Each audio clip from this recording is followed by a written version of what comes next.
কেউ একবার ছেড়ে দিয়ে চলে গেলে সে কি আবার ফিরে আসতে পারে? যদি ইউনিভার্স তোমায় দ্বিতীয় সুযোগ দেয়, তাহলে কি সবকিছু আবার আগের মতন হবে, নাকি এইবার কিছু পরিবর্তন হবে? কি হবে? আজকের ভিডিওতে আমি তোমাদের সাথে এমন কিছু পরিবর্তন নিয়ে আলোচনা করব, যা সেই মানুষটা যদি দ্বিতীয়বারের জন্য ফিরে আসতে পারে এমন উপলব্ধি হয়, তাহলেই তোমার সাথে ঘটতে পারে। চলো আজকের এই নতুন অন্য রকমের ভিডিওটি শেয়ার করছি, সবাইকে বুঝিয়ে দিচ্ছি। ভিডিওটি পুরো দেখবে, পুরো দেখলে অনেক কিছু শিখতে পারবে আজকের ভিডিও থেকে। চলো মেন ভিডিওতে যাওয়া যাক। ভিডিও ভালো লেগে থাকলে ভিডিওটি দেখার সাথে সাথে প্লিজ লাইক করে দিও, আর চ্যানেলটা সাবস্ক্রাইব করে আমাকে একটু সাপোর্ট করো। চলো শুরু করছি আজকের মেন ভিডিও। ফার্স্ট পয়েন্ট, দেখো বন্ধুরা, এই যে সম্পর্কটা যখন অ্যাট ফার্স্ট শুরু হয়েছিল, তখন একটু মিলিয়ে দেখো, সেই সম্পর্কটা শুধুমাত্র একটা আবেগ দিয়ে শুরু হয়েছিল। কিন্তু গুরুত্বপূর্ণ বিষয় এটাই যে শুধুমাত্র আবেগ দিয়ে কিন্তু কোনো ভালোবাসার বেশি দিন টেকে না। বোঝা গেল? যখনই সেখানে আবেগ থাকবে, সেই আবেগ একটা সময় না একটা সময় কমে যাবেই। আর যখন আবেগ কমে যাবে, তখন ভালোবাসাও চিরতরে মুছে যাবে। এবার ইউনিভার্স তোমায় দ্বিতীয়বার সুযোগ দিয়েছে, দুবার সুযোগ পেয়েছো তুমি। এই সময় কি হবে? এই সময় তোমার মধ্যে একটা পরিবর্তন আসবে, ইভেন তার মধ্যেও একটা পরিবর্তন আসবে। সেই পরিবর্তনটা কি? সেই পরিবর্তনের মধ্যে আবেগ তুমি খুঁজে পাবে না, তুমি পাবে সত্যিকারের দায়িত্ববোধ, সত্যিকারের গুরুত্ব দেওয়া, যেটা ছোট ছোট বিষয়গুলোকে নিয়েও গুরুত্ব দেবে সেই মানুষটা। দেখবে তুমি হয়তো একটা ছোট বিষয় বলেছো, সেই বিষয়টাকেও সে খুব বেশি গুরুত্ব দিয়ে বোঝার চেষ্টা করছে। যদি এই রকমটা হয়, বা তোমার মধ্যে এইরকম একটা মেন্টালিটি চলে আসে, বা এইরকম একটা ভাবধারা চলে আসে যে আমি এখন থেকে যা করব সেটা শুধুমাত্র আবেগের মাধ্যমে না, বিষয়বস্তু বুঝে গুরুত্ব দিয়ে তারপরেই করব। আমার কাছে আবেগের কোনো দাম নেই, আমার কাছে সম্মান, আমার কাছে ভদ্রতা, আমার কাছে নিজের আত্মবিশ্বাসের আগে দাম। যদি তুমি এরকম ভাবনা চিন্তার মধ্যে দিয়ে এখন যাচ্ছ, তাহলে বলবো সেই মানুষটা অতি তাড়াতাড়ি তোমার কাছে ফিরে আসতেও পারে। সেকেন্ড পয়েন্ট, দেখো বন্ধুরা, সবাই কিন্তু দ্বিতীয় সুযোগ পায় না। আর যারা এই দ্বিতীয় সুযোগটা পায়, তারা কিন্তু একই ভুল বারবার কোনোভাবেই করে না। এটুকুনি মাথায় রাখো, যেই মানুষটা একবার দ্বিতীয়বার সুযোগ পাচ্ছে, দ্বিতীয়বারের জন্য সুযোগটা পাচ্ছে, সেই মানুষটা দ্বিতীয়বারের জন্য সেই ভুলগুলো করবে না কোনো সময়, যার জন্য তার সম্পর্কটা নষ্ট হয়েছিল, যার জন্য সেই মানুষটা দূরে চলে গেছিল। দেখবে তুমি একটা বার ভেবে দেখো, যদি তুমি তোমার প্রিয়জনকে হারিয়ে ফেলে থাকো, তাহলে তুমি এটা অন্তত পক্ষে বুঝে গেছো যে কি জন্য বা কি কারণের জন্য তোমাদের সম্পর্কটা নষ্ট হয়েছিল। তুমি কি কোনো সময় চাইবে সেই কারণটা বারবার তোমাদের সম্পর্কের মধ্যে চলে আসুক? নিশ্চয়ই না। তুমি সবসময় এটা চাইবে যে নিজের সম্পর্ক থেকে আমি এই বিষয়গুলোকে দূরে রাখি, যার মাধ্যমে ব্রেকআপ হয়েছিল, যার মাধ্যমে ভুল বোঝাবুঝি হয়েছিল, যার মাধ্যমে কষ্ট পেয়েছিলাম। চাইবে না আসতে, তাই তো? ঠিক তেমনটাই, যখন দেখবে নিজে এটা বুঝতে শুরু করছো, নিজে একটা উপলব্ধি করতে শুরু করছো যে সম্পর্কের মধ্যে এই ভুলগুলি কিন্তু আমাদের সম্পর্কটাকে নষ্ট করে দিয়েছিল, আমাদের ভালোবাসার সম্পর্ক, আমাদের খুব কাছের একটা মানুষকে আমি হারিয়ে ফেলেছিলাম, সেই মানুষটা যদি ফিরে আসার সময় হয়, তুমি ঠিক এই ভুলগুলিকেই উপলব্ধি করতে পারবে, এই ভুলগুলোকেই ধরতে পারবে। শুধুমাত্র সেই মানুষটার উপরেই দোষারোপ করবে না, নিজে কি কি ভুল করেছিলে, নিজে কি কি সমস্যা সৃষ্টি করেছিলে, যার মাধ্যমে তোমাদের সম্পর্ক নষ্ট হয়েছিল, সেটাও তুমি বুঝতে শুরু করবে।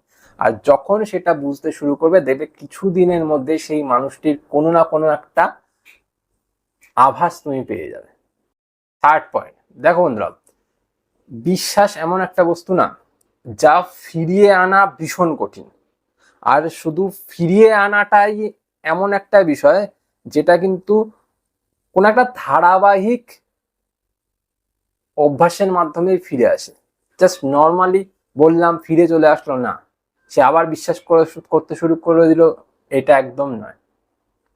যেই মানুষটা তোমায় ভুল বুঝেছে, যেই মানুষটা ছেড়ে দিয়ে চলে গেছে, যেই মানুষটা অবিশ্বাস করেছে, সেই অবিশ্বাসের কারণ আছে।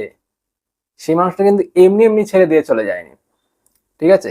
তুমি যদি একটা বিষয়ে বারবার ভুল করো, বারবার সেই জিনিসটা করতে থাকো, সেই মানুষটা ছেড়ে যাবেই। তুমি কিন্তু সেই মানুষটাকে ফিরিয়ে আনতে পারবে না ওইভাবে। কিন্তু তুমি যদি নিজের ভুলটাকে বুঝে সেই জায়গাটাকে ঠিক করো, তাহলে সেই মানুষটা ফিরে আসতে পারে, তাই নয় কি? ঠিক তেমনটাই, যেই মানুষটা তোমাকে দুঃখ দিয়েছে আজকে, কষ্ট দিয়েছে আজকে, সেই বিষয়গুলিকে তুমি যদি দ্বিতীয়বারের সুযোগের কাজে লাগাতে পারো, তাহলেই তোমার প্রিয়জনটা ফিরে আসছে। এবার তুমি নিজের মধ্যে সেটা উপলব্ধি করো বা খেয়াল করো যে যেই মানুষটা আমাকে ছেড়ে দিয়ে চলে গেছিল, সেই মানুষটা ফিরে আসার উপলব্ধি আমি তখনই টের করতে পারছি, না তখনই আমি সেটাকে বুঝতে পারছি যে আমার প্রিয়জন আমার কাছে তখনই ফিরে আসবে যখন আমি সেই জিনিসগুলো আবার দ্বিতীয়বার করে করব না। ঠিক তাই। লাস্ট পয়েন্ট দেখো বন্ধুরা, যখন সম্পর্কটা প্রথম শুরু হয়েছিল তখন হয়তো তুমি নিজে এটা মনে করতে যে আমি সেই মানুষটাকে ভালো রাখতে পারলেই হয়তো আমি ভালো থাকবো, সম্পর্কটা বেঁচে থাকবে, সম্পর্কটা সুরক্ষিত থাকবে। কিন্তু আফটার অল সেই সম্পর্কটা কিন্তু নষ্ট হয়ে গেল। কেন নষ্ট হয়ে গেল? তুমি শুধুমাত্র সেই মানুষটার প্রতি দায়বদ্ধশীল ছিলে, ডিপেন্ডেন্ট ছিলে, আর সেই মানুষটির জন্যই অপেক্ষারত ছিলে। কিন্তু তুমি সম্পর্ক বাঁচাতে পারোনি সেই সময়, কারণ সেই বিষয়গুলো কিন্তু কোনোভাবেই কাজে লাগেনি। আর আজকের দিনে দাঁড়িয়ে তোমার এটা মনে হয়েছে যে সেই মানুষটা ফিরে আসুক বা ফিরে না আসুক, আমি আমার নিজেকে ভালো রাখাটা বেশি গুরুত্বপূর্ণ বলে মনে করি। আমার নিজের ভালো থাকাটা আমি বেশি গুরুত্বপূর্ণ মনে করি। তারপর কিন্তু সেই মানুষটা ফিরে আসবে। কারণ যখন তুমি নিজেকে ভালো রাখাটাকে নিজের বেশি গুরুত্বপূর্ণ বলে মনে করবে, তখন সেই মানুষটার মনে নতুন করে তোমার নিয়ে ভাবনা চিন্তা শুরু হবে। এটা হতেই হবে, কারণ সেই মানুষটার মনের ভেতর তোমাকে নিয়ে একটা পজিটিভ এনার্জির উদ্ভব ঘটছে। এতদিন যেটা নেগেটিভ ছিল। কেন নেগেটিভ ছিল? কারণ তুমি সেই মানুষটাকে নিয়ে এমন কিছু ভাবনা চিন্তা করতে, যার ফলে সেই মানুষটি দূরে সরে গেছে। ইউনিভার্স তাকে দূরে সরিয়ে দিয়েছে, কারণ তোমার মধ্যে নেগেটিভিটিতে ভরে গেছিল। একবার যখন নেগেটিভিটিতে ভরে যায়, তখন কিন্তু মানুষ আর মানুষ থাকে না, মানুষের মধ্যে অন্য নেগেটিভ এনার্জি ঘুরে বেড়ায়। আর তখন মানুষ ভুল কাজ করে, ভুল মানসিকতায় থাকতে শুরু করে, তখন ভালো থাকতে পারে না। এবার যখন তুমি নিজেকে ভালো রাখতে শুরু করেছো, নিজেকে পজিটিভ রাখতে শুরু করেছো, নিজেকে গুরুত্ব দিচ্ছ, তখন ভালোবাসার মানুষটাও সেই জায়গাটা বুঝতে পারছে। কারণ তোমার আউটলুকের পরিবর্তন হচ্ছে, তোমার মানসিকতার পরিবর্তন হচ্ছে, তোমার কথাবার্তার পরিবর্তন হচ্ছে, তোমার গেট আপের পরিবর্তন হচ্ছে, বা তোমার বিহেভিয়ারের পরিবর্তন হচ্ছে, সবকিছুর পরিবর্তন হয়ে যাচ্ছে। সেই পরিবর্তনগুলো যখন তার চোখে পড়ছে, তখন সেই মানুষটা দ্বিতীয় সুযোগের আশাতেও ফিরে আসছে, বা সেই মানুষটা হয়তো তোমাকে দ্বিতীয় সুযোগও দিয়ে ফেলছে। বুঝতে পারলে? এই ছিল আজকের মেন ভিডিও। ভিডিওটা ভালো লেগে থাকলে ভিডিওটি দেখার সাথে সাথে প্লিজ লাইক করে যাও। আর যারা যারা এখনো চ্যানেলটা সাবস্ক্রাইব করে রাখোনি, তারা চ্যানেলটা সাবস্ক্রাইব করো, কারণ এই চ্যানেলে নতুনত্ব ভিডিওগুলো আসতে থাকে। যারা যারা আমাদের প্রশ্ন করো, আমরা প্রশ্ন থেকেও কিন্তু ভিডিও বানাই। আর যদি প্রশ্ন না পাই, আমরা নিজেদের মতন করে এমন ভিডিও বানাই যা তোমাদের জন্য হেল্পফুল হয়। ভিডিও দেখো।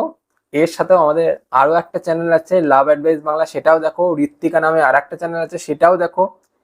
এছাড়াও রিজু আচার্যি টেক, সেখানে তোমরা অন্য ধাঁচের অন্য রকমের ভিডিও পাবে, সেটাও দেখতে পারো। এছাড়াও আরো চ্যানেল আছে, সব চ্যানেলের নাম নেওয়া আমাদের পক্ষে সম্ভব না, তাও বলে রাখি। ফুডি ভাইস বলে একটা খাবারের চ্যানেল তৈরি করেছি, সেখানে আমরা নানান রকমের ইটিং ভিডিও শেয়ার করে থাকি। আর রিজু ঋত্বিকা ব্লগস বলে ওখানেও একটা চ্যানেল বানিয়ে রেখেছি, যার মধ্যে যেখানে আমরা কোনো ব্লগ বানাতে গেলে সেখানের ব্লগটা তোমাদের সাথে শেয়ার করি। তো সব চ্যানেলগুলো তোমাদেরকে বলে রাখলাম, তোমরা চ্যানেলগুলো দেখো, এনজয় করো, ভালো লাগলে চ্যানেলের সাথে জুড়ে যাও। এটুকুনি আশা রেখে আজকে এ পর্যন্তই থাক। পরে দেখা হবে আবার অন্য কোনো ভিডিওতে।